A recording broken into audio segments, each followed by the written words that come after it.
Hey everyone, welcome to the Infopreneur Agency Industry Leader Workshop Series with Omar Briones as your host. And today we have Terry Dean. He's going to share a really cool email hack that will allow you to turn your subscribers into brand new subscribers into paying customers within 24 hours. And he's been able to do this time and time again in any industry.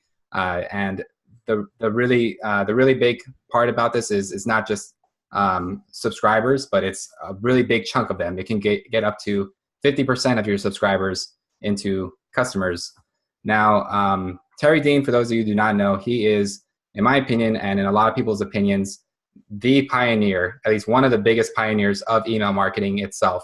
He was that guy teaching at seminars. You guys, the money is in the list. When he had to prove to everyone by actually showing them on stage, and he's been able to send with one email. He's been able to generate $96,250 just from one email in front of a live audience.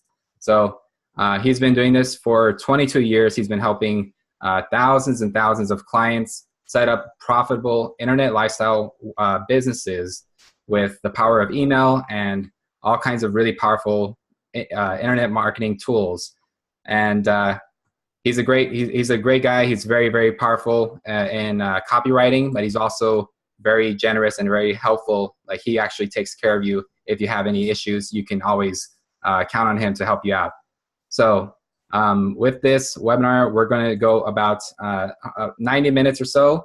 The last 20 minutes, we'll be answering all your questions. So make sure you take lots of notes, and if you have any questions, put them in the chat box, okay?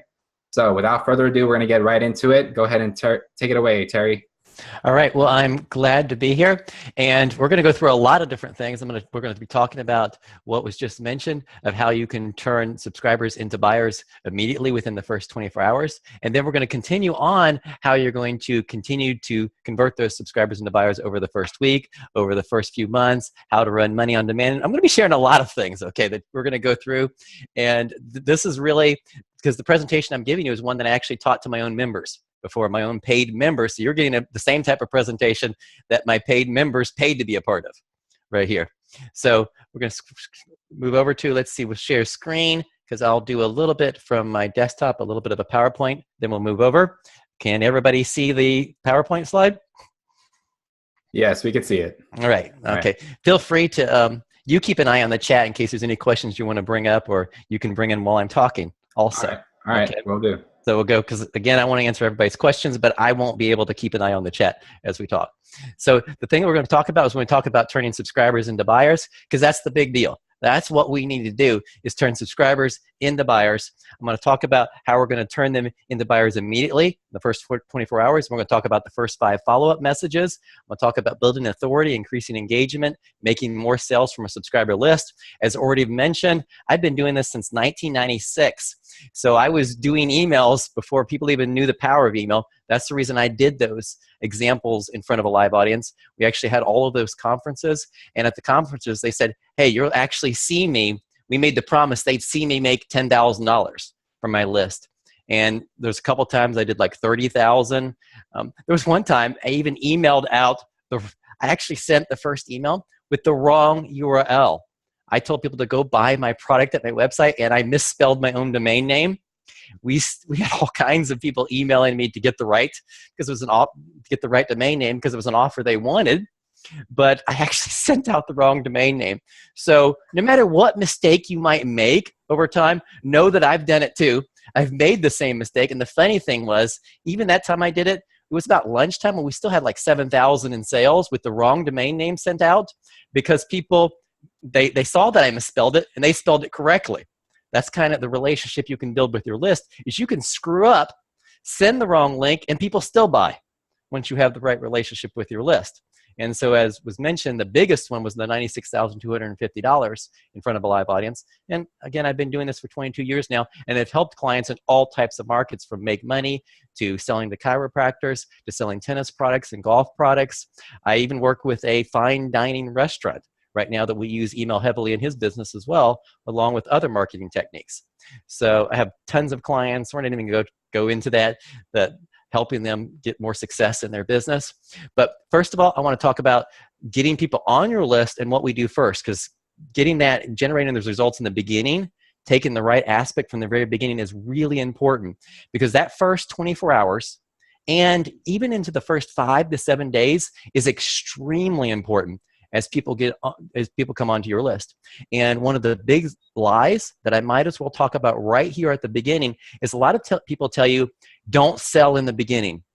Get people on your list and basically build a relationship first. Well, the truth is you want to be selling while building a relationship.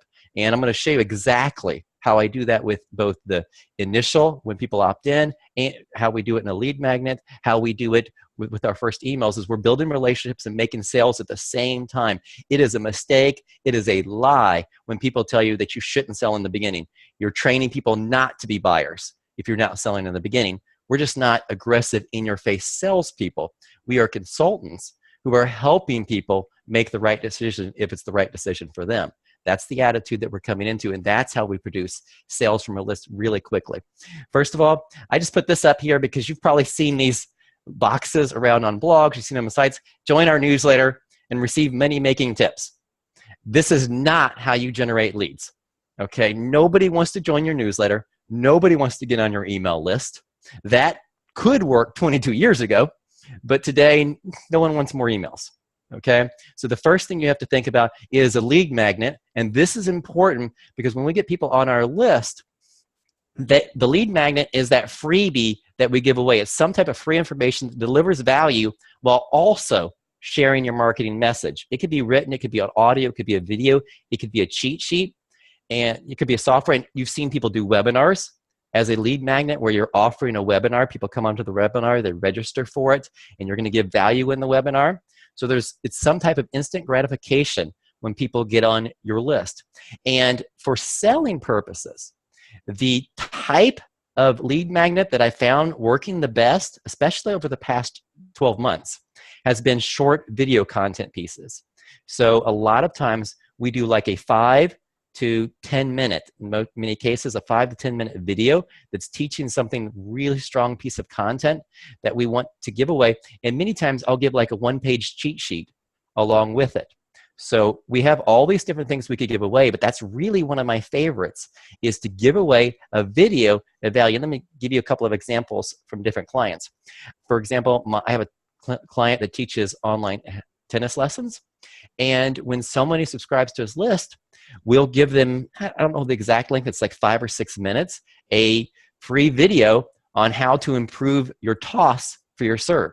So that's the very first lead magnet that we're getting. Is you subscribe to the list, you're going to get this free video that shows you how to have a better toss for the serve.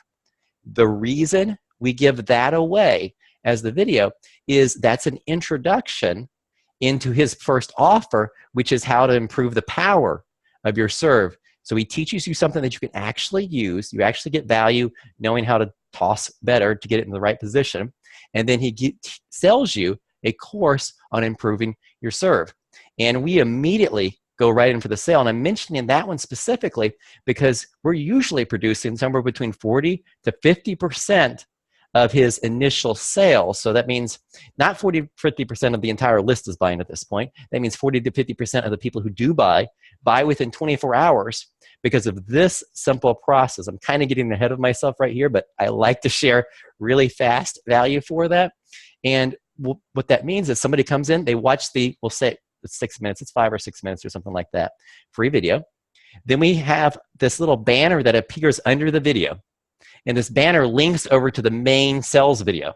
So we give value, then we give a link over to the main sales video immediately. This is immediately after somebody joins his list. And that's how we're making a large percentage of sales right at the very beginning. He gives content, he makes the sale. Okay? The next piece that I want you to think about, and as I said, we're kind of rapid firing here, so keep an eye out for questions.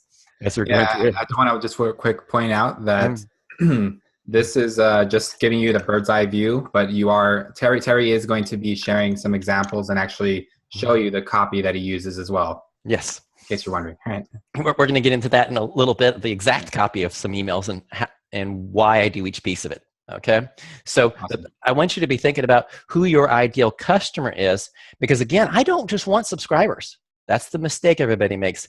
I want to go after people who are most likely to buy. And this is like a big inside tip right here. This little link, facebook.com ads audience insights.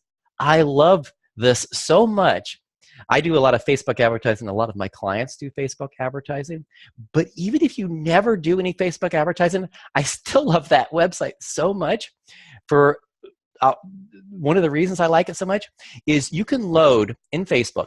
You can take your email list, and you need it'll be a little while. Like your list needs to be, above 1,000 subscribers or so. But you can go over to Facebook and load your email list into Facebook as an audience. Okay, so you load your list as an audience.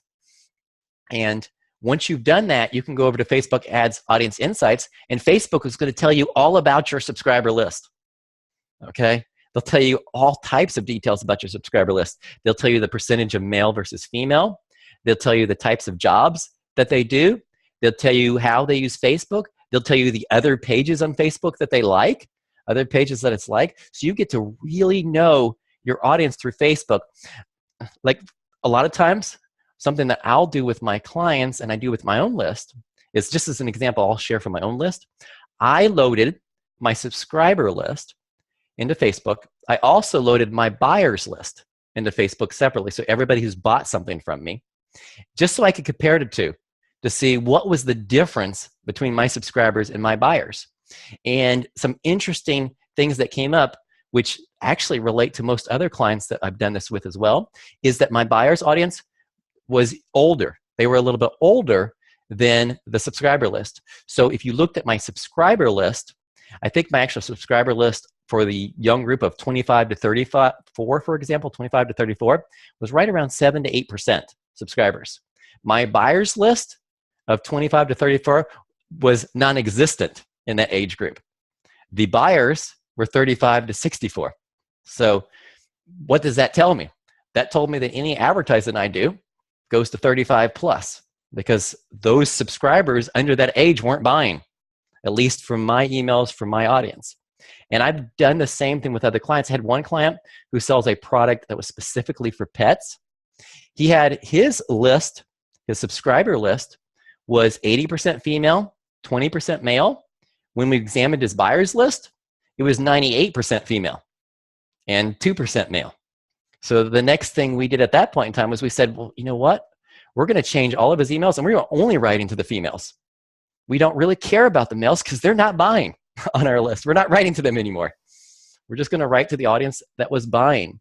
So this is a big key aspect, is to get to know your audience. If you don't have a subscriber list yet, you don't have a buyer's list, you're just getting started, then what you can do on Audience Insights is you can actually look at other competitors, other people in your marketplace who have big audiences, who have big Facebook pages, and you're able to look up their audience. So for someone like me, I could look up and examine the audience of Frank Kern. I could examine the audience of Ryan Dice.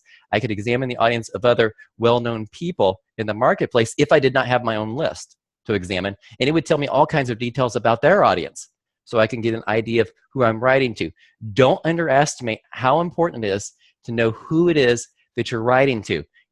Because once you know who you're writing to, you know that they're male or they're female. You know the types of ages they are. You know what types of jobs they have to do. It becomes extremely important. An example of that, I have a client in the golf market who, he's a medical doctor, okay? We actually looked at his subscriber audience, his subscriber list, and we found that many of them were like in the trades.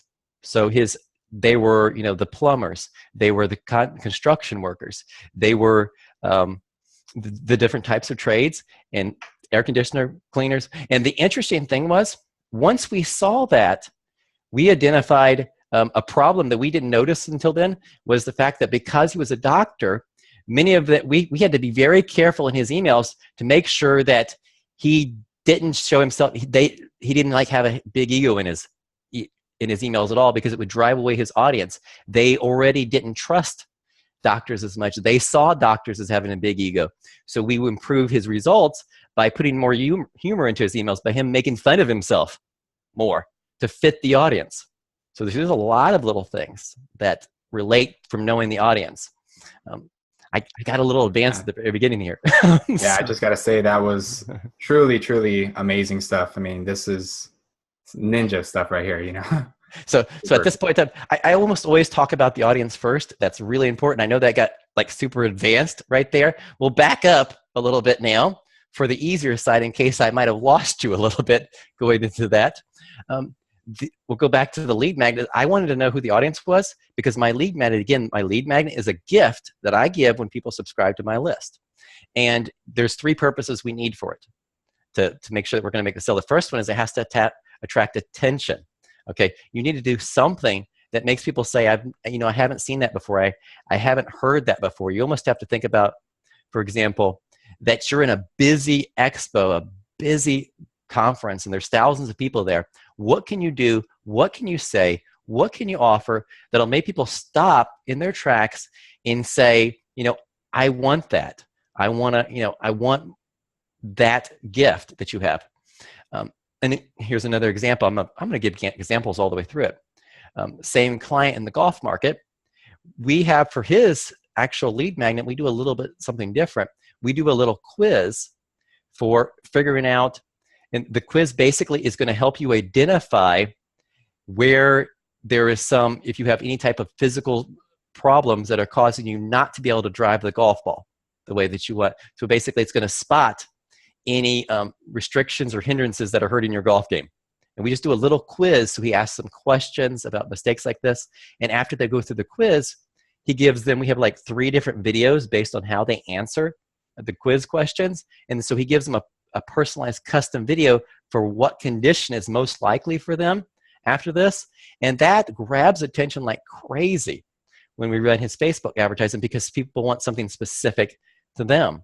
Another example of grabbing attention, something that I've used for a long time, is I've given away, again, attracting customers who are interested in email marketing.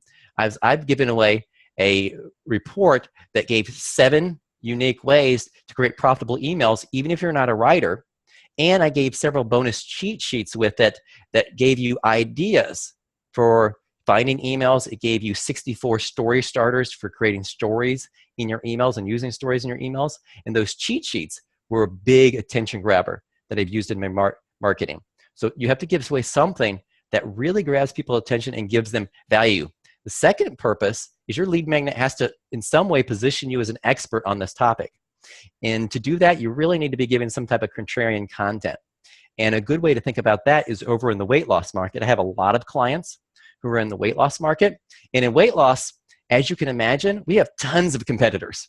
Okay, we have pretty much every pitch you ever heard in the weight loss market. And just to give you some ideas of the kinds of things we say in lead magnets for our customers is, well, the problem with weight loss is the fact, everyone's lying to you. Weight loss really isn't about what you thought it was. It's about toxins in your liver. Okay, that's a concept that we got to bring people in. We've used a concept like women's metabolism is different than men. So the exercise plan and weight loss plan needs to be different based off of the women's metabolism.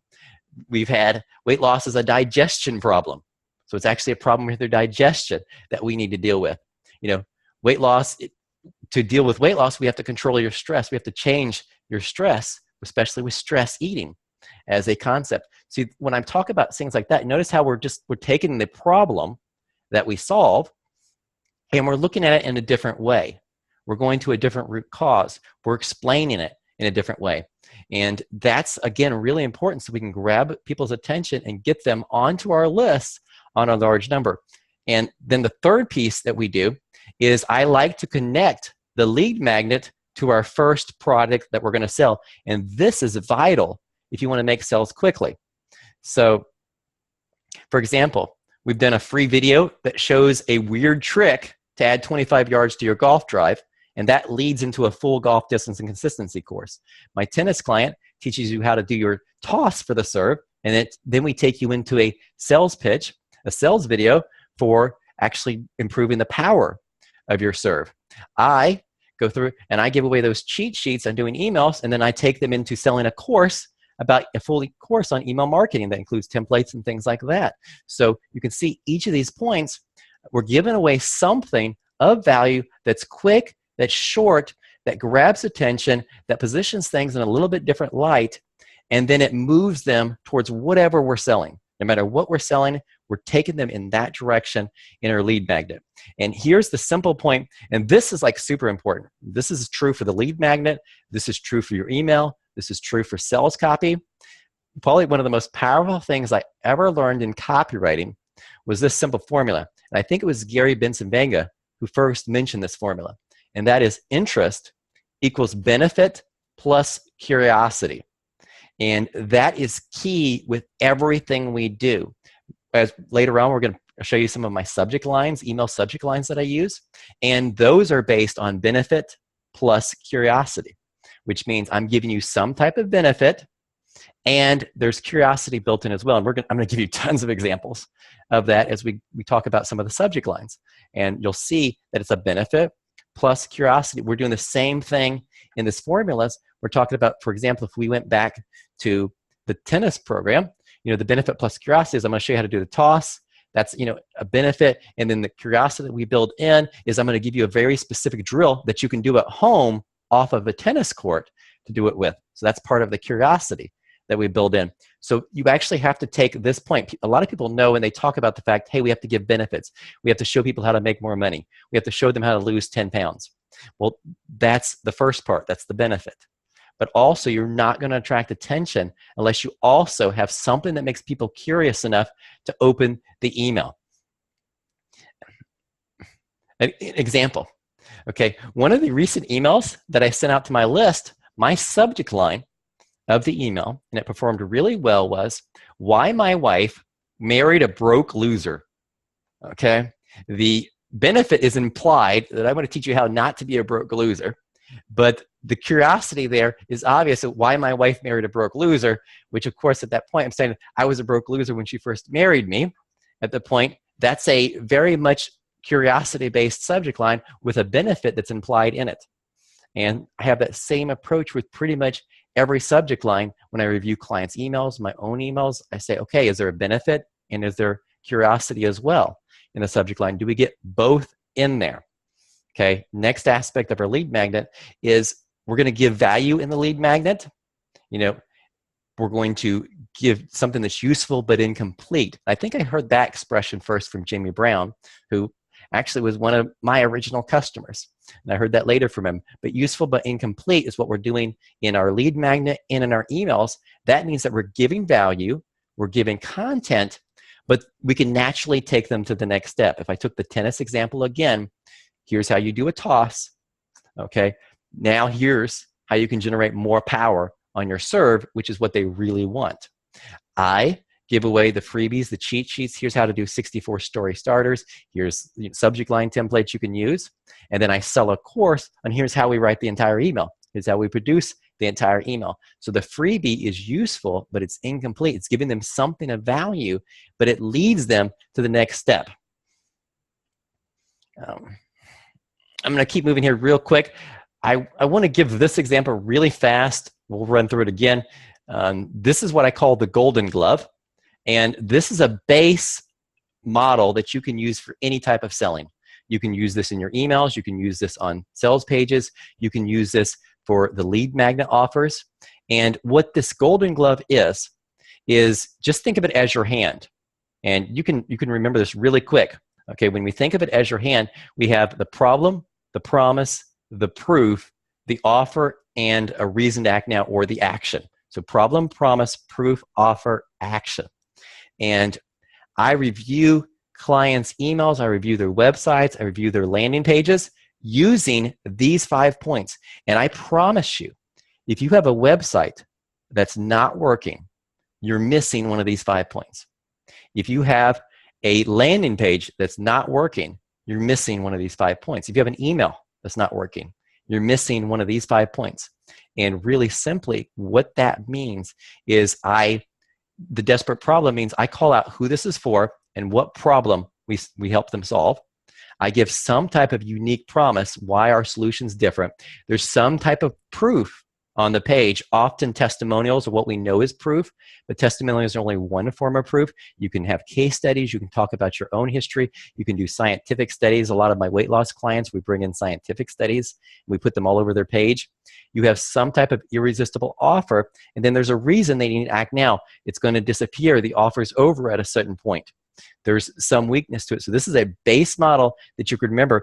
And again, we're going lightning fast here. You take these 5 points, examine any of your websites with them, and I promise you, if it is not producing, it's because you're missing one of these 5 points. You're missing one of these every time. And to show you an example of some landing pages, just to show you a couple here, this is one of the landing pages that I used for years. I've changed it slightly now, but I've used this one for years.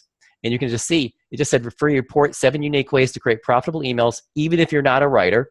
So I had a big promise up front. I had several bullet benefits along the left. Those are the cheat sheets. I talked about the 64 story shortcuts, 5 proven subject line templates, a 27-word email, and get access to your guide now, and then big proof points below the fold. And in this case, the problem is kind of implied. I'm going to help you create profitable emails even if you're not a writer. So I basically got the promise and the problem both into the subject line. Create profitable emails even if you're not a writer. Then the proof points, there's the testimonials below there. This right here is the offer, is not only do you get that free report, but you get all these cheat sheets along with it for free. This page didn't really have a strong reason to act now. And as I'm looking at and talking to you, I could have went back and improved on that. I could have said that it was up for a limited time. Or I could have had some other way that there was a reason to act now. So that was one weakness I had, but it still converted like crazy because I had the other 4 points. Here's an even shorter version that I tested that in this case, for this landing page, we did better even removing the proof from it. Just a simple headline, this 27-word email attracts new buyers. So just giving away right there, I just dropped down my gift to something really simple. Here's a 27-word email that attracts new buyers. And by the way, I'm going to give you that email here in a couple of minutes so you can see what that email is and how you use it. It's a little bit longer version of it that I'm going to give you here, but it's very similar to that one. And you can see the promise there was just plug this into your email sequence and watch as new subscribers who've never responded before finally start contacting you and buying. And it's proven to work in virtually any niche market. The download template, just when someone clicked that, it popped it up so someone could opt in. And that was this simple page. It's pretty amazing how well this simple page converted just with an easy, simple promise of giving somebody a freebie that they wanted, something that they could immediately use. One more little trick before we get into some of the emails and pieces of the strategy here. A lot of my clients now, see, I don't know how you're going to do your marketing, which marketing strategy you want to use. Personally, I do a lot of Facebook advertising. I do YouTube advertising. A lot of my clients do different types of advertising. Some of them appear on podcasts to draw in clients. Other points that we might, we do some search engine optimization. We use AdWords. There's lots of different ways that we're generating traffic to our websites. And over the past 12 months especially, we found that in many of these avenues, we do better actually giving content away before we ask for an opt-in. In the 2 places that you see that the most, and I'm sure you've seen this over on Facebook, for example. Look in your Facebook feed and take notice of how many ads that show up in your feed are actually videos. And depending on what markets that you're seeing these ads from, you're going to many times see some content-rich videos. They're usually short, like 2 to 5 minutes, maybe a little bit longer. But we're using content on the front end to build a relationship even before someone joins our list. So we'll give out something of value. For example, one of my clients has a video that we run on Facebook that is a case study. He actually is showing a case study again over in the tennis market. He's showing a case study of someone who improved the power on their forehand. And he has before and after video clips showing the difference in power. And he actually talks about some of the tips that you can learn. And then he tells you, hey, go over to my website to get additional videos showing you how to improve your forehand like this. So we actually move content before the opt-in now. In many cases, this works especially well on Facebook. It works especially well on YouTube. where we're showing content first, usually a short piece of content, go here for more content, and then we go for the sale after that. And we're making sales immediately with that type of strategy. Here's an example of one of my Facebook posts. Look, it's just like it was just a simple video. And this email, this video, you can see it was called "What to Do When You Get Nasty Emails from Haters," which that's something, if you're in the email marketing field, you're going to get some people who email you nasty comments. So I just put up a video, what to do when you get nasty emails from haters. It's about 2.5 minutes long. And you can see it was just a very simple video. And if you look again at my offer there, what should you do when someone sends you a hate-filled message about you, your business, or something you said? There's a little video clip that talks about it. Then there was a free cheat sheet, 7 unique ways to create profitable emails that they could go over and download. An ad like this produces a much lower cost per lead, and it builds a relationship when people are on the list. And with testing and tracking, I've seen that if they get on the list, we also have a much higher sales rate for them because we attracted them with content. And so we're thinking about this in a lot of different market that we're using. We use YouTube, we use Facebook ads. A lot of clients use some type of podcasting. We use blogging. We do something that we're delivering content first, get people on the list, and we're going to make more sales immediately.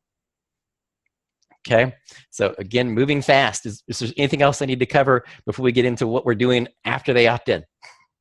There were no questions, but I do want to just comment and ask something as well. Okay. So, what you mentioned was really big. I used to teach traffic and conversions, so I know this really well.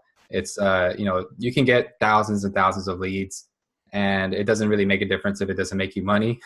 So it's really important about getting the right people by screening them using your lead capture and where they're coming from. And that's really, really big. I want you guys all to take note of that.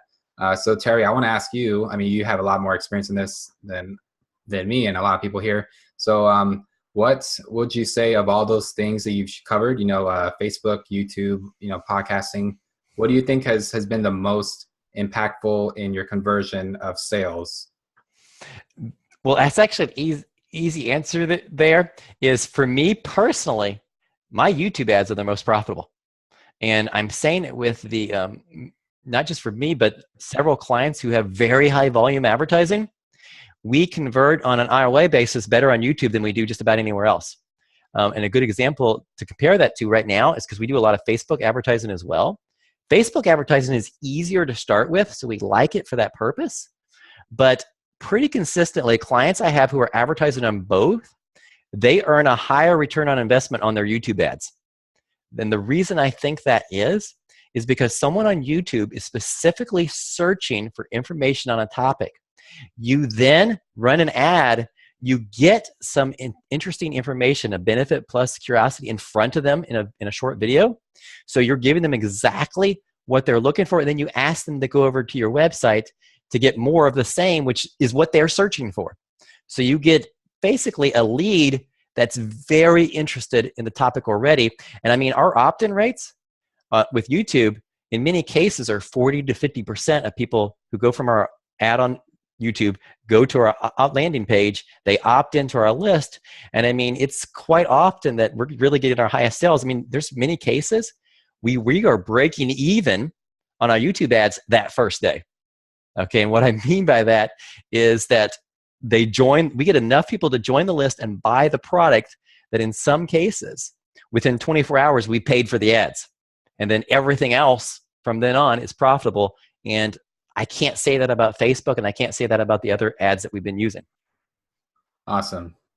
All right, cool. Thank you.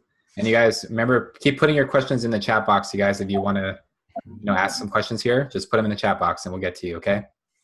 Cool. Okay. And that doesn't get rid of other ones too, because I was talking about paid advertising because that's where I can test and track. I mean, some clients, we do well with podcasting. We do well with free organic videos on YouTube as well. Mm-hmm. So there's a lot of things you can do. Again, basically think about the model I just told you. Is there a way that I can give value before people get in the opt-in? So all the way through, I'm basically preparing them for the sale. I'm not pitching them in the beginning. I'm giving them something of value, but it leads them towards the sale, right? Mm-hmm. And then after people opt in, we then, we give them whatever it is we promised, and then we go for the sale.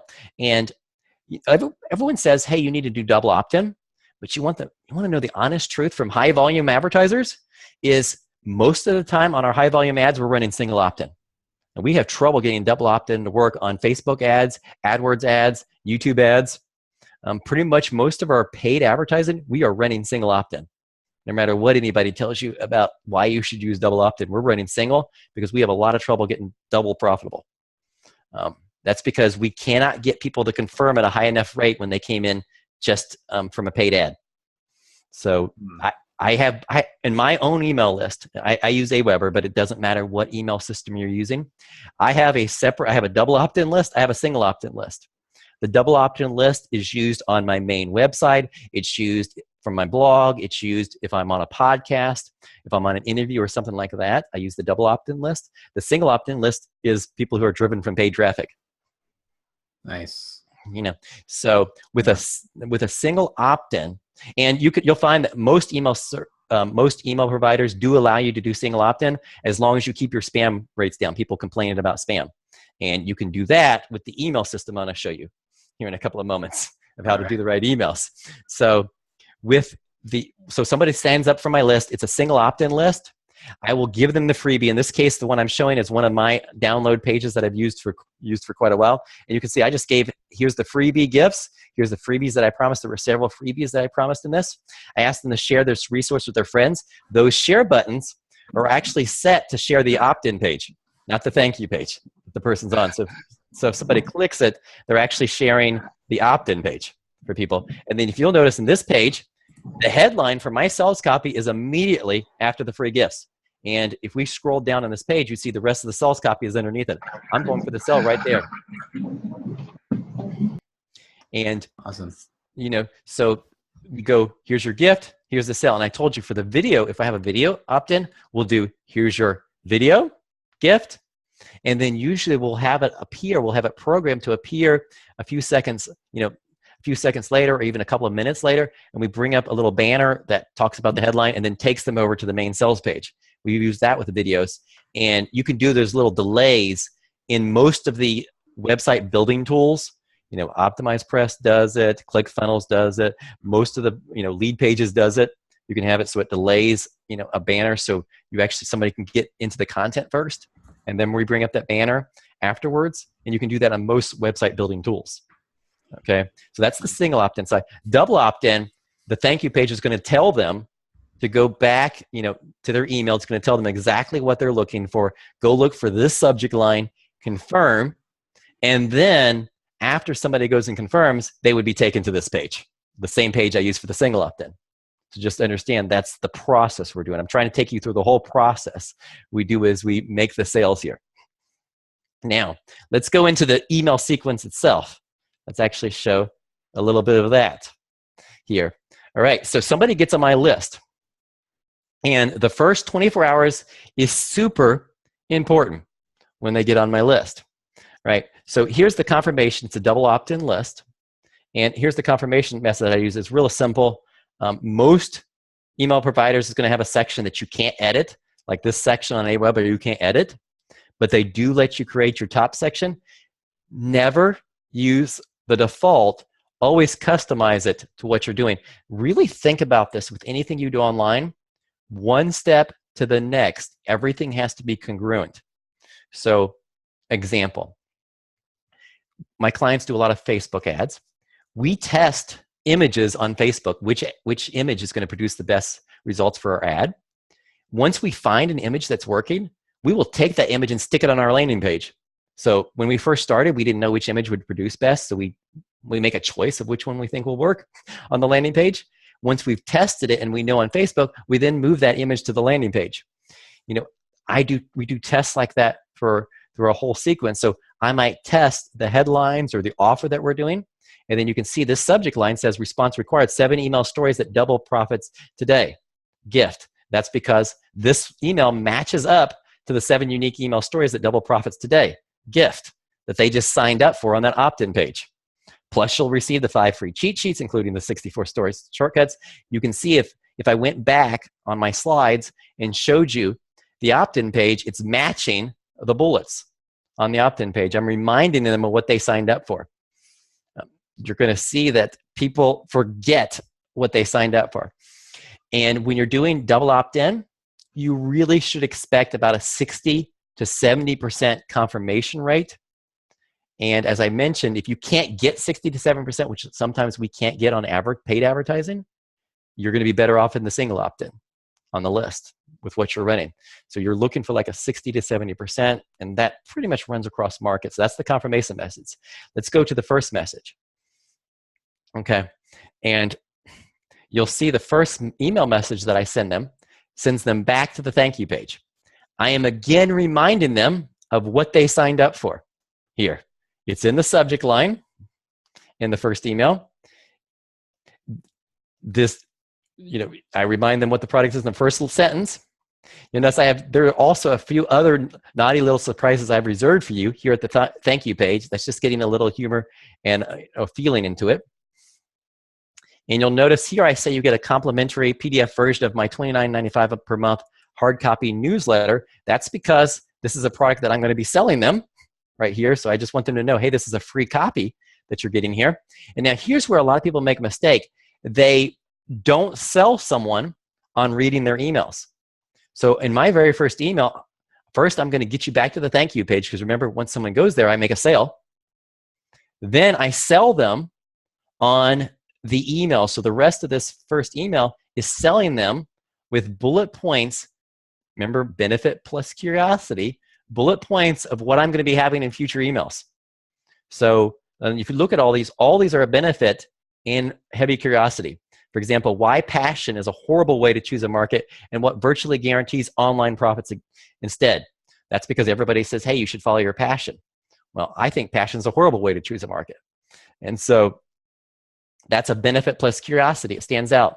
Why content isn't king, and how this one little email earned $96,000 with okay sales copy. 21 tips to sell more products today. These are all basically simple sales pitch bullets for individual emails they're going to receive in my sequence. So as you can imagine, I wrote some of the later emails first. I wrote email 2, number 3, number 4 first. Then I went back to the first email and I put these in as bullets here.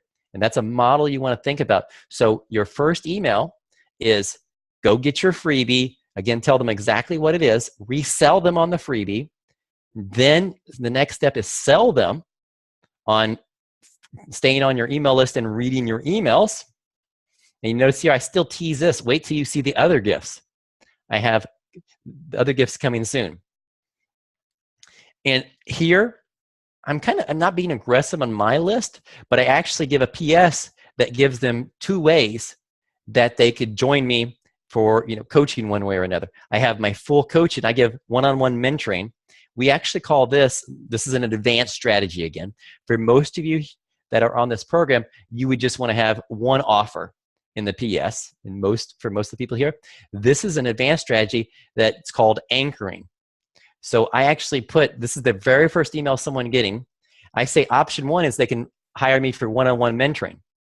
And I even say here, right here, the rates for it are $500 to $1,000 per month for email or phone-based mentoring. I don't think anyone has ever purchased mentoring from this first email, although people have went over to the list and got on the waiting list for this, because it's usually not actually available to buy right now either. It's only available when client spaces come up. But the main purpose for it here is as an anchor, it's setting a price point. If you want to speak to me directly, it costs $500 to $1,000, and that is the real rate that I have 20 clients paying at any point in time. And then option 2, I say, okay, now that might not be affordable for you, is basically the concept. Here's my monthly mentor club. And you can get my best advice, group webinars, a password protected group, and you can get it all right here just for trying it out with a full money back guarantee. And as you can imagine, it's a whole lot cheaper than a one-on-one coaching. So I said again, for many of you, you would just want to do the one offer right here.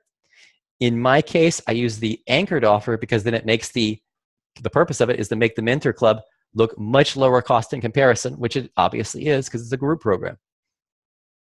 That's what I'm doing on the first email. Okay.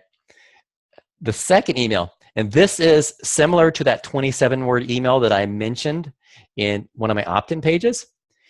This is the mistake everybody's making with their email list, is they get people on the list and they're just selling them. I found that you want to try to get people to respond to you as quickly as possible. First email, we're sending them back to the freebie. We're selling them on staying on our list and reading our emails. Our very second email, which I send the next day, so it's being sent, 24 hours or less later, says, subject line, I need your help. And I have tested that subject line many times. Use that subject line. Steal that subject line. Don't improve on it, because I've tested it a lot of different ways. You'll see, it says, hopefully you had the chance to download the 7 email stories to double your profits today, plus the bonus cheat sheets yesterday. If not, here's that link again. Remember, I'm sending them back to the thank you page, which has a link to my main offer on it. The reason I do that is, again, I want them at my sales page, which has the main offer on it. But at the same time, I want to remind them of why I'm emailing them. Because at this point in time, since this is only less than 24 hours later, they remember that they signed up for it, most likely. This. Then notice this next part. This is the important part here. I care about each and every one of my subscribers, and I'd love to hear from you. Reply to this email. Let me know what you're currently struggling with. I personally read out every email sent to me. It could take me several days to get back with you because I receive a lot of emails daily, and that's true. And I do try to reply back at least with a short response to everybody here. And this is a super powerful email, especially if you sell something that's higher ticket. So let's say that you sell something that's $500 or $1,000 or $2,000 or $3,000. You're going to find that many of your buyers want to contact someone. They want to speak with someone. They want to see somebody who's real out there. This email accomplishes, it actually accomplishes 3 main purposes. The first one is it shows that you care. And people don't care what you know until they know that you care. That's the first thing. The second thing that it does, and this is a big benefit that not a lot of people think about, is that when we want to get to email providers like Gmail, Yahoo, a lot of the big ones, you'll notice that your emails end up over in the promotions tab in Gmail, or they end up in the spam folder. One of the best things you can do to help you get out of it, it doesn't completely get you out of it, but can help you get out of it, is to get some of your subscribers responding back to your emails. Okay, if people reply back to your emails, you're more likely to get in their main inbox because they see it as something that's personal going back. The dumbest thing you can ever do in email marketing is to use that from address that you see some people use and says, do not reply. That is dumb in email marketing. You want people to reply. You want people to ask you questions. And that's the third part, is when people reply what they're currently struggling with, that is a perfect opening for you to reply back to them, to talk about what they're struggling with. If you have something that can solve that problem, then give them advice, give them a tip, and then make your offer. Tell them why this is important to them. If you have a higher ticket offer, you could even then set up a call to show this to them. I have clients who are making a ton of sales with this email right here that they're sending, within 24 hours of somebody joining. So we're making a lot of sales from that very first promotion. We gave our freebie that connects to the offer, and then we make a lot of sales because we're getting people into a communication with us by the very next day. And don't underestimate this, the importance of this.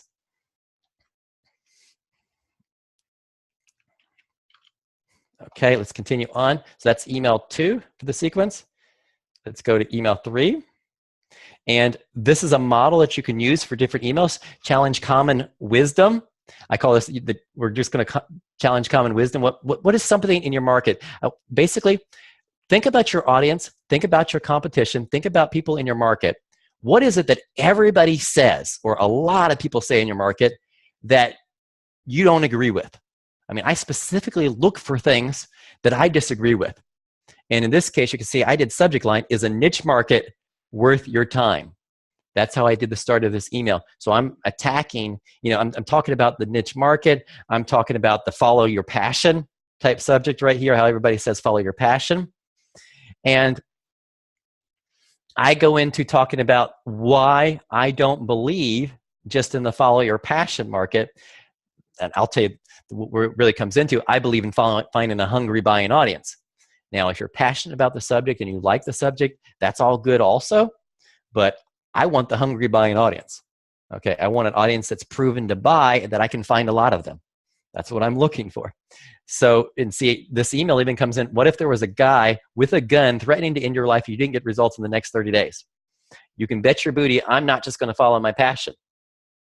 I'm going to go after a market that I know there's buyers. And you'll notice here, so in other words, I'm calling out, everybody says follow your passion.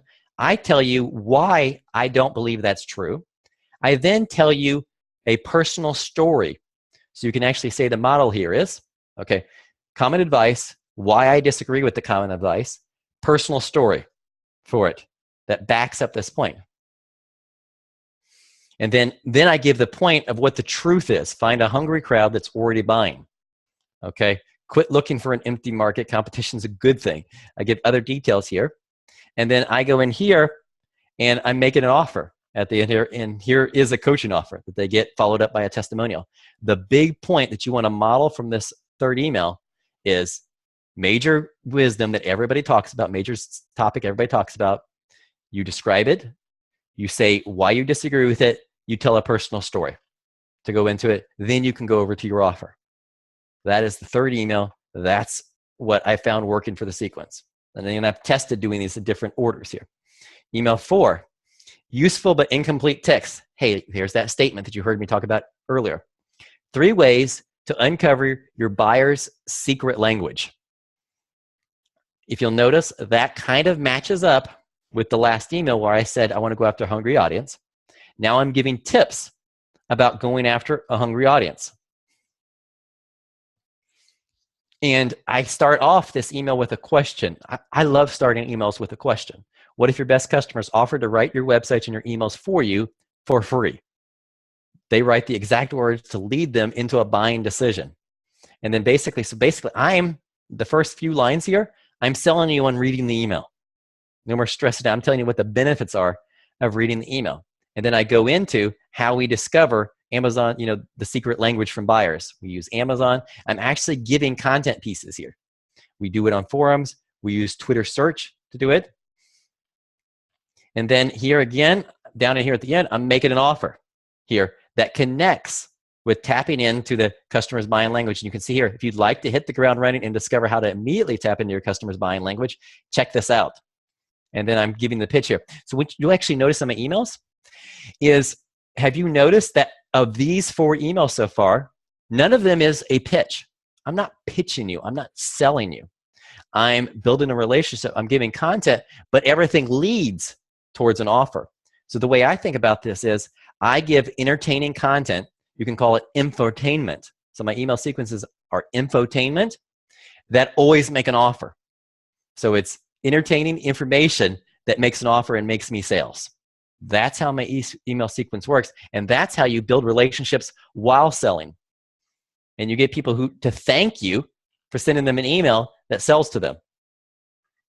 Email 5, origin story part 1. Okay, this subject line is number 1 secret to internet income. The number 1 secret to internet income, obviously that has big benefit plus curiosity. And notice here, I actually put the offer right up front. I stumbled upon the number 1 secret to internet income in my first month online.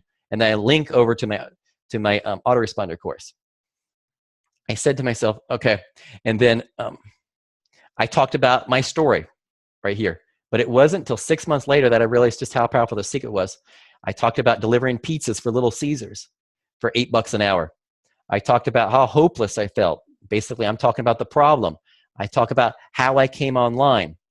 And then I talked about my big discovery early on was, secret number 1 is, wait for it, build a targeted email list.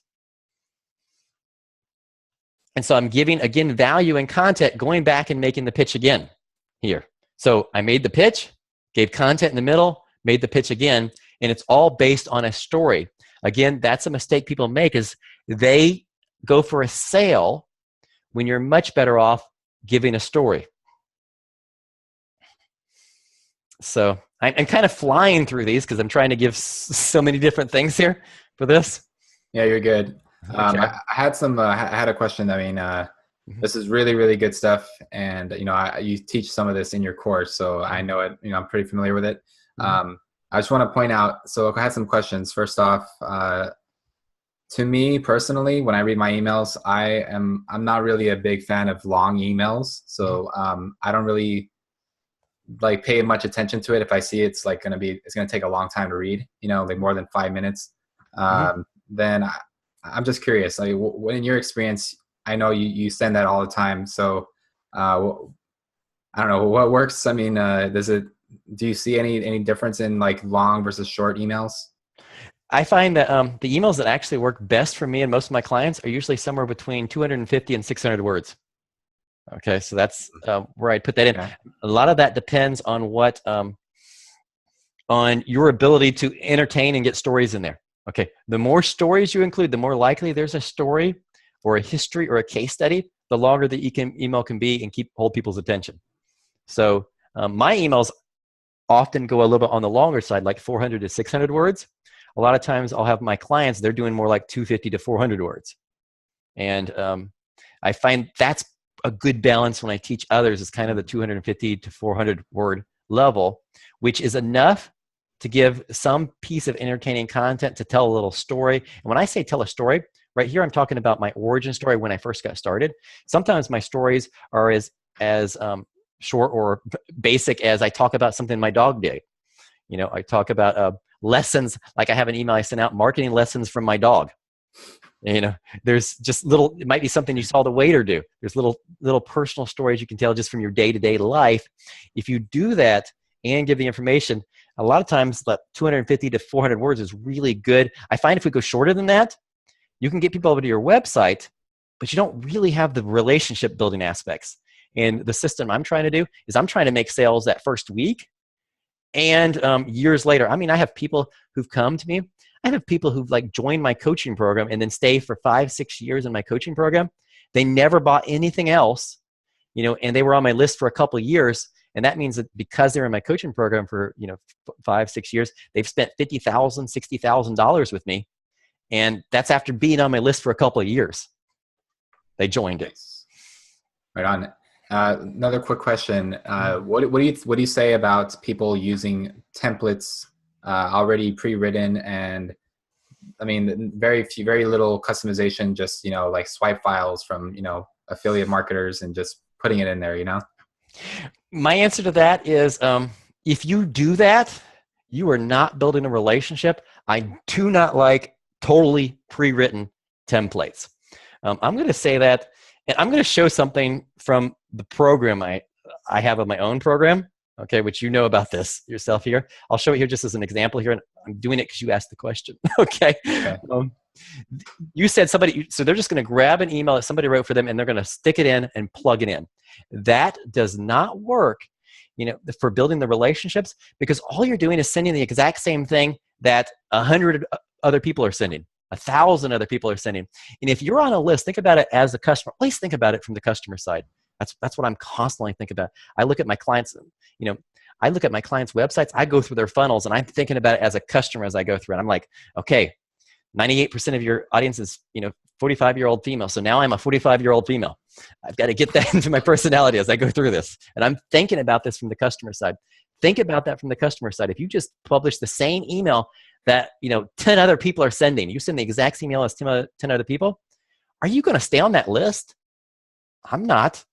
I'm getting off. I'm unsubscribing from at least 9 of them today. So there's a 90% chance I'm off of yours at that point, because you just sent the same thing everybody else did. That's even true on an affiliate promo. I refuse to send an affiliate promo that's the exact same copy somebody else sent. I might, like if I want to promote an affiliate program, I will usually write a different subject line. I'll write a different intro.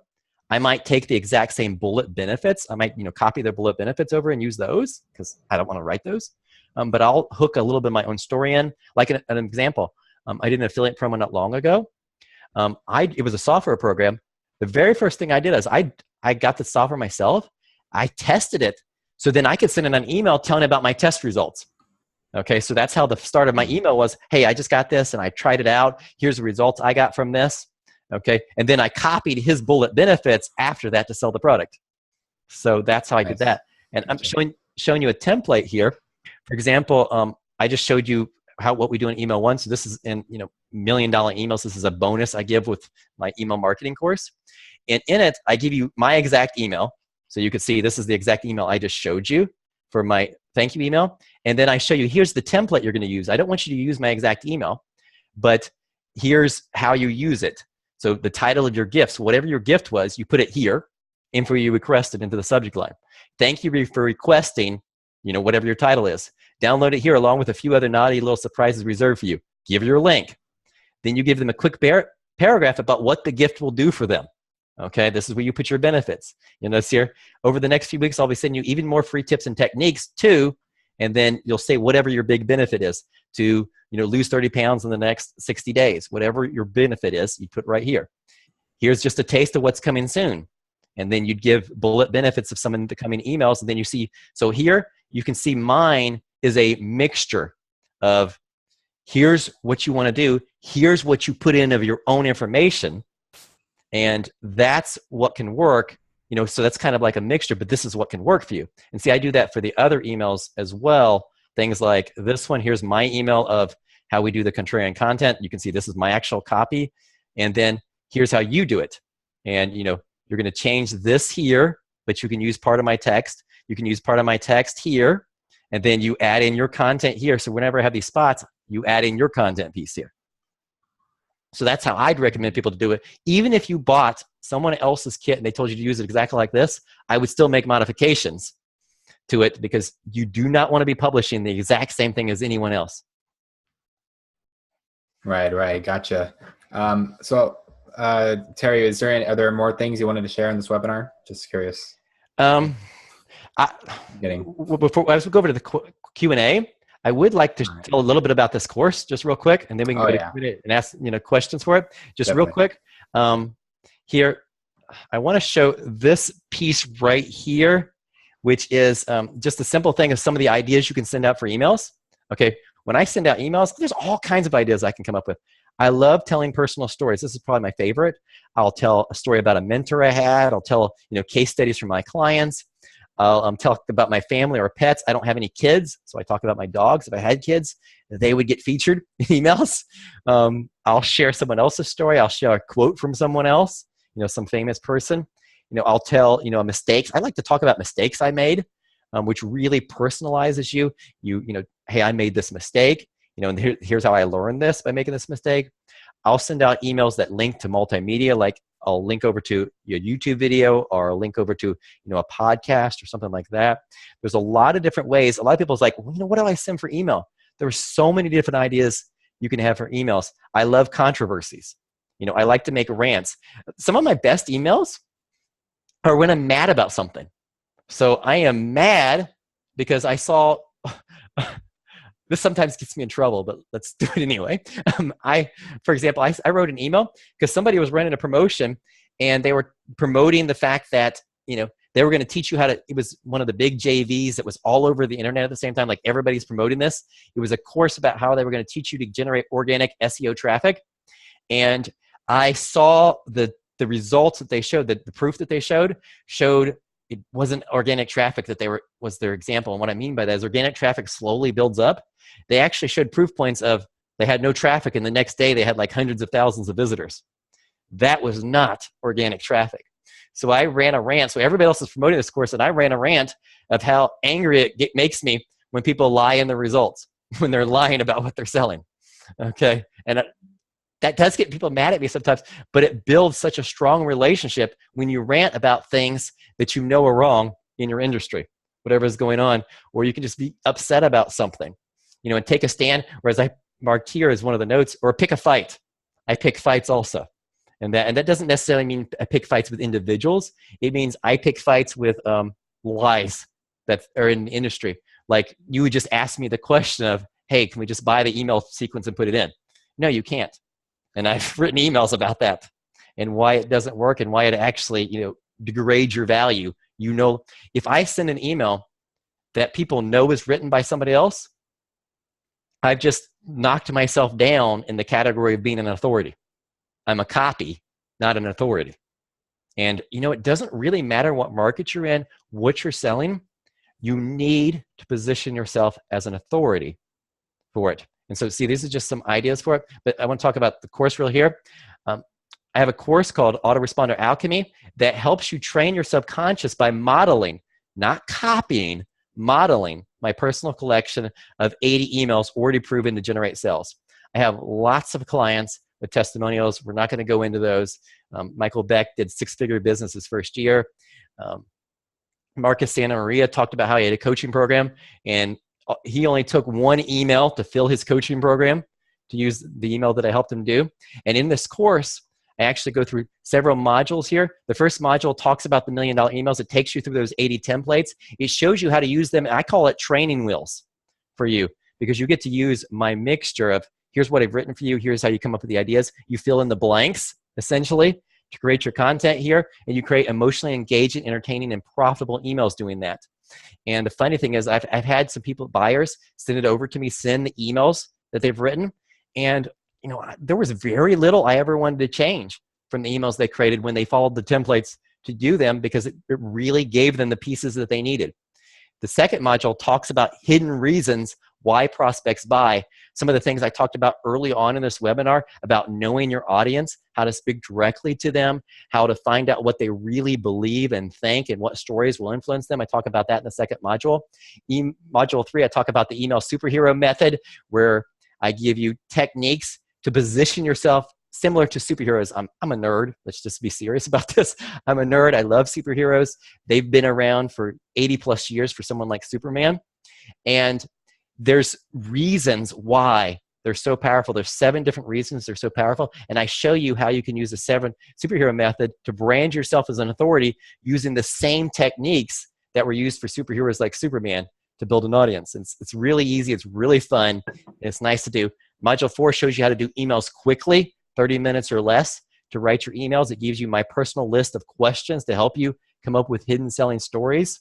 Module 5 talks about money on demand offers. This is where you have your basic emails you're sending out, and then you run a special for like 4 days or 5 days. I talk exactly about how to create these big specials that generate a lot of income, like back when I was doing the conferences and I did them in front of a live audience. If you're going to stand in front of a live audience and promise they're going to see you make 10,000 in sales, you make sure that you do the offer correctly. And I talk about how to do the offer, how to do the emails correctly to make sales. And then module 6 gets into advanced email strategies, segmenting lists, doing personal demonstrations, and even some techniques that most email experts don't use to increase the value of the list. There's a lot of little tips, and as you can guess, I kind of just toss those out just as we go through the webinar at times. We really get deep into it in module 6.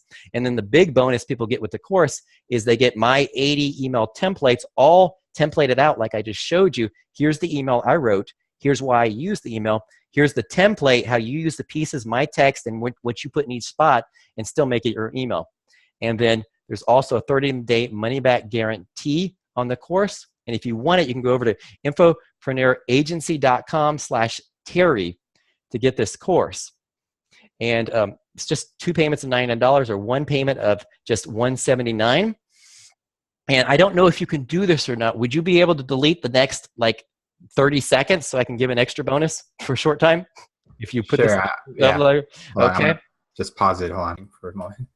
All right, so again, you guys, I put the link in the chat box, and if you're watching the recording, it will be below here, infopreneuragency.com/Terry. It's a huge value, worth thousands of dollars, and you're getting it for a one-time investment of $179 or 2 payments of $99. So definitely take advantage of that. All right, and it's gonna absolutely transform your email marketing and copywriting. It's going to make you tons of money with your emails, that's for sure. All right, cool. So we're going to get to some questions now, you guys. If you have any questions, go ahead and put them in the chat box. It can be about the course, or it can be about email marketing. We want to hear from you. Give us some examples of what you're working on. What is your, what kind of troubles you're having with in your emails? What kind of challenges, or just anything you want to share. We're opening it up for Q&A now. You get some live coaching from Terry right now. So put it in the chat box, please, or raise your hand if you want. I can unmute you. Just a moment. So I have questions myself. So if no one's going to ask, I have things to.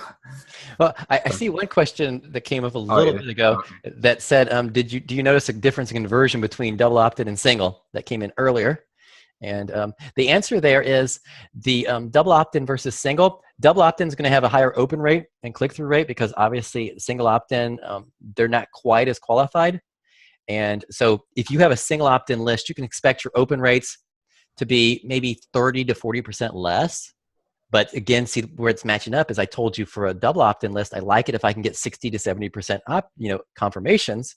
So that kind of matches up to the 30 to 40% lower open rates you're going to have from single opt-ins from then on. Right on. Thank you for sharing, Valerie. I didn't even catch that. I just saw that right now. Thanks for noticing that, Terry. So I have a question. Oh, Eric, hey, what are you doing? How you doing? Go ahead and ask away. Yeah, how you doing? Sorry, a little late. But the information you shared was definitely some gold nuggets that I got. Curious on your perspective. How people say, excuse me, email. Lose my voice, as you can tell. I've been talking all day in my business. That email, is dead, and like social media now is like the new way to do Facebook bots and Facebook messaging and notifications on Facebook. So just curious what your mindset is on that. My answer is that we want to use all techniques for our marketing, and I have clients who are using each of these, and email still where we're driving most of our profits. Now, if you were to ask me, well, what's going to be true 5-10 years from now? I don't know. I can't predict the future on the internet. I can't even predict if Google will be, big in 5-10 years from now. But right now, email still drives the majority of the profits. But at the same time, you should be learning and using these other techniques and finding ways to integrate them in together. For example, when we run what I call the money on demand specials, we run a 4 or 5 day special. Almost without fail, we also retarget our email list on Facebook at the same time. So we're running retargeting ads to the list. Usually, let's just say with a toned down sales page for Facebook's. We actually tone it down a little bit so Facebook won't get angry at us. But we run those retargeting ads at the same time. So just find ways to combine email in with other aspects. And the big mistake people make is they build their whole business based on somebody else's platform. So they build it on Facebook's platform, and then Facebook decides to change it. If you build it, integrating into Facebook, but you have your separate email list, that means you still have a business, even if Facebook changes tomorrow. Yep, I definitely agree. Thank you. Great, thank you. My comment on that, by the way, is with like any kind of advertising, communication method you're using, you want to kind of match also your communication with whatever it is. So like Twitter, obviously you only have 140 characters, I think. And, text message, you don't want to write a whole, like a book in your text. And, same thing with chats, Facebook chats. It just looks weird when you're sending a message that's like more than, I'd say like maybe 5 sentences. It just looks kind of like too much of a pitch, So people will, if you're sending Facebook messages, in my opinion, I think it should be like just a really quick summary kind of chat message, as you normally would. I liked what Valerie posted here. She said, even with bots, which I'm working with, I'd still want to get them on my list, especially if they're buyers. Oh, and we didn't even get into that, but buyers are everything. So when you do your list, you think about your buyers. That's where the real value is. You're building a separate list of buyers also. And that really gets important as your list gets large. Like I have a client who has 600,000 subscribers on his email list. When your list gets that large, you start running into a lot of problems with emails ending up in the promotions tab, or ended up in the spam tab. And we actually break up his list. He mails the buyers first. Then he actually mails the rest of his list, 50,000 subscribers at a time every 30 minutes, which helps them get through some of the problems you have with email providers. But buyers first at all times. Yeah, that's good. Mm-hmm. And you brought something up, getting into the inbox. That was another question I had is, I've heard, if you're using the word free in your email, that, raises a flag for them. And I saw the word free in your email, in your templates. Just out of curiosity, that's just one example, but what are your thoughts on that? Yeah. The email providers are smarter than that now. So it's not any one individual word that's going to get you blocked at this moment. The only individual thing that can get you blocked is a domain name that gets blocked. If your domain names ends up on a block list, and I don't remember them right offhand, but you can actually search for email blacklists. And it's a good idea at times to check an email you want to, a website that you want to promote to make sure it's not on any of the email blacklist. That'll get you stopped. But basic words are not going to get you blocked. Most of the email providers like Aweber and all the others, they have a spam assassin scoring system in. And I look at that. And if it actually shows it up, I think like Aweber, that's a 5 score that they don't like, I'll go back in and fix something. Other than that, I don't specifically look for individual words. Getting into the box has a lot more to do with the relationship, that you have with people, with getting people. That email that I showed you, the second email where you get people to reply, that is super important now to get some people to reply. Oh, yeah. And, as your list gets bigger, you start having more problems with the deliverability. And again, we really want to do what we want to do is want to get people interacting with our emails. At some point in time, this deals with that also, is you want to remove people who haven't opened emails or clicked an email in the last 6 months or 12 months. And again, my clients with really big lists, we will go through and we will actually pull up anybody who hasn't opened in the last 6 months. We'll filter them off to a separate list. We'll send them quite a few emails of gifts trying to get them to open something. And then eventually we just delete them off. So we clean our lists eventually to get so that we're only sending it a cleaner list, which also helps you get through. Right on. And the thing that you shared earlier in the beginning about going onto Facebook Insights, that was just, some super underground ninja stuff right there. That was extremely powerful. And I know that you actually show people step-by-step how to do this in your mentoring program. So for those of you who are watching who don't know about Facebook Insights, it's facebook.com/ad. I don't even remember. Is it ads? It's /ads. /audience insights. So it can be easier just to search Google for Facebook audience insights and they'll give you a direct link. So you got to type it in directly. Yeah. If you want to check in, get some really good information about your subscribers, you can customize your emails for them. And so Valerie has a question. Does clicking on links in social media posts, etc., count as part of that interacting from the provider's perspective? On links to social media posts, I would say yes, it does. Pretty much any interaction, because she's basically saying, I assume for this, that she sent out an email, and in the email there's a link to a social media post. And yes, if we get them to open and click, yes, it would be seen as interaction. We want people doing something in our things. Like another example here, staying with the audience, which you just mentioned, it gave me the idea to mention here, is like a lot of clients where we're now using video on Facebook or we're using video on YouTube, we found benefits in having some of our email in our email sequence, we start including some video content as well, because hey, they came on our list because they watched a YouTube video. We make sure some of our emails are linking over to videos. Sometimes we might send it back to YouTube. Sometimes we might like embed a YouTube post on our blog post. Here, but so we make sure some of our emails take the video content too, if you're using video to draw people. Right on. Well, okay, I want to ask, Terry, this is all about getting conversions in the first 24 hours and the first 5 emails. But what happens after that?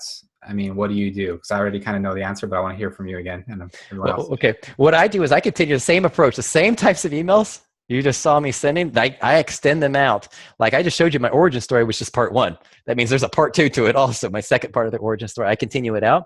And somebody who gets on my list, okay, I found that you can send, as long as you're sending infotaining emails, you can send emails pretty frequently. You can send them pretty much daily if you're sending the right kinds of emails like this. But I don't want to write an email daily, because I got other things I want to do too. And, I live an internet lifestyle. So what you'll actually find in my sequence is I have a long autoresponder sequence that is produced from broadcasts I sent in the past. So I send out a broadcast to my list and I track the ones that have good open rates, clicks, and sales. That's what I'm talking about. Sales is the most important one, okay? People talk about open rates and clicks, but we really care about sales. But all those are important. So I take those that did well and I put them back in the autoresponder sequence. So I think right now my email sequence has like 80 emails in it.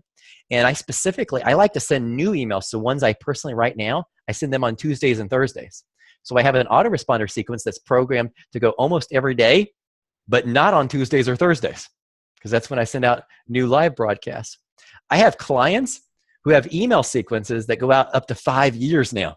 That means they have actually programmed their entire sequence 5 years out of emails. I don't have that because, in internet marketing, my market's probably going to change in 5 years. So that wouldn't work for me. But if they're in a market that it's going to stay the same, the concepts, they can go out that far on it. So my answer, same types of emails, extend it way out from time to time, run what the money on demand special, 4 or 5 days. We do some type of special offer. We really do a hard deadline, but then just consistently send the other types of emails in between those. Nice. Awesome. Let me check. Hold on a sec. JJ, you unmuted yourself. Did you have something you wanted to say? Yeah, he just answered it. Oh. And it was about the rate that in his sequence he sends email, and pretty much every day. Besides the broadcast days. Yep. Right on. Terry, I have another question now. So let's say if somebody signed up for a webinar, and this is actually a personal question because this is my example. When people sign up for a webinar, they're looking to learn from that person who had the webinar, and it's not me, right? And then from there, I want to follow up, but I want to share other things that are related to business. It's just not specifically that topic of that webinar. So how do I? And here's the challenge is sometimes they're not expecting to be invited to another webinar or invited or to anything related to what I'm doing. They just wanted to be on that webinar. So I mean, do you have any suggestions? Well, first of all, this is good policy for anything you do. Is pretty much anything I do that somebody opts into anything, there's also a note somewhere near the opt-in box that says you will also receive daily emails teaching you internet marketing techniques, tips, and strategies to help you earn more, work less, and enjoy life, which is my brand slogan. So I put that pretty much everywhere, which, by the way, a lot of advertising companies like Google, Facebook, they want you to actually tell people they're not just getting the free gift, they're also getting emails. So it's kind of a good policy. But then you're telling people, hey, I'm going to also send you email, right, from this. So that's up front. To add to that, for the webinars, something I would end up doing is I would put them on a separate sequence so I could send them a couple of personalized emails that relate. Remember congruency. Remember, anything we do, we stay congruent. So I would then write a couple of emails just for them that moved them from what we talked about to what I'm going to be talking about from then on. So, if the webinar was about email marketing, I would then send them, my very first email afterwards would be about email marketing. The second email might mix email marketing into copywriting, for example, if I wanted to slowly move them to copywriting. You'll start mixing it over. And so 2 to 3 emails, we take them from that subject to the subject I want them on. Nice. Okay, cool.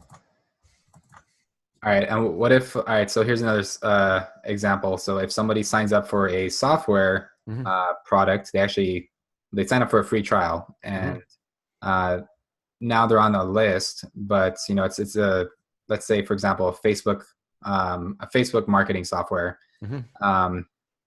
And I want to, move them onto getting onto webinars. Do you think I should just automatically kind of expect them to want to be on the webinar, or you think I should kind of sequence it to, hey, we're doing webinars, in case you didn't know, if you want to be on that list, you can click on this button and you'll be added to that list? I would probably do that in that case, because what I would do with that case is my email sequence would be selling the software, because you just said they got a free sample, they got an example of it. So I'd be selling that software in my email sequence. Right. I would drop in some emails to segment them off to the webinar list, so there'd be several emails. A good example of that is I've had several clients who are in other types of markets. Like one of them is in the raw vegan market. And he wanted to also teach his market. He created a product, how to make a living in the natural health movement. So a product teaching you how to do internet marketing. Well, people on the raw vegan list don't want to receive emails every day about internet marketing. So what he does is he inserts emails every once in a while, asking them if they'd also like to receive his tips about how they can make a living with their passion of making a living in natural. So it's usually a short email, and it's just to segment them off. And so he slowly segments off his big list into several thousand people. He has a list that's in the tens of thousands, but he segmented off several thousand that are also interested in the business aspect. And so then that's where we get into some of the advanced techniques of segmenting. Nice. Awesome. All right, cool. So we're getting up to the end of the call. It's about 3 minutes till 90 minutes. And I just want to remind you guys, I'm going to put it in the chat box again, the link to the special offer.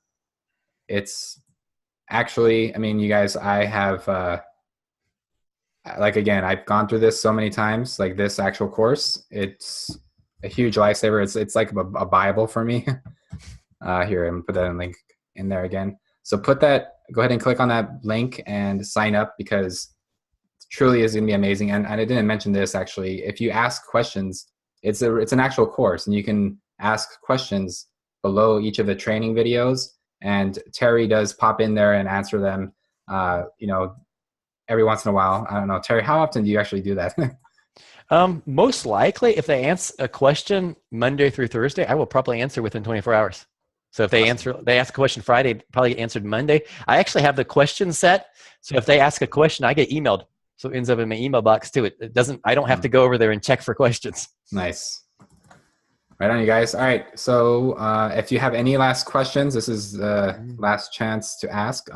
Sandy asked, well, thanks, Chase, for bringing this up. Oh, yeah.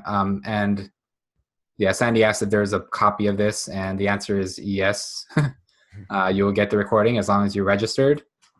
So you will get the recording. And yeah, so we're pretty much at the top of the hour. Thanks again, everyone.